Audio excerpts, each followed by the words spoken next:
Un fenomeno dai contorni abominevoli. Secondo l'OMS nel 2017 fino a 1 miliardo di minori di età compresa tra i 2 e i 17 anni hanno subito violenze o negligenze fisiche, emotive o sessuali. Una mostruosità universale e trasversale che diventa ancora più grave e più scandalosa nella Chiesa. Nel discorso a conclusione dell'incontro sulla protezione dei minori, Papa Francesco rimarca che è il grido silenzioso dei piccoli che in disonesti consacrati hanno trovato i propri carnefici farà tremare i cuori anestetizzati dall'ipocrisia e dal potere.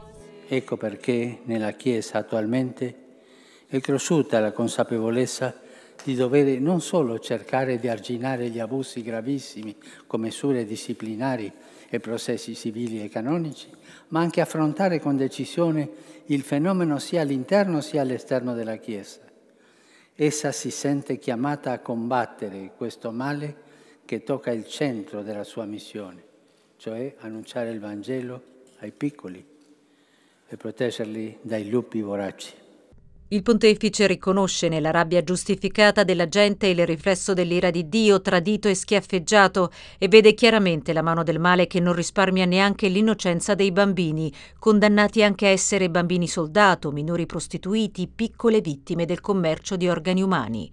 A tutti i presenti Papa Bergoglio chiede umiliazione, accusa di sé, preghiera, penitenza e ricorda che la Chiesa, lontana da polemiche ideologiche e strumentalizzazioni, deve evitare i due estremi di un giustizialismo provocato dal senso di colpa per gli errori passati e dalla pressione del mondo mediatico e di un'autodifesa che non affronta le cause e le conseguenze di questi gravi delitti.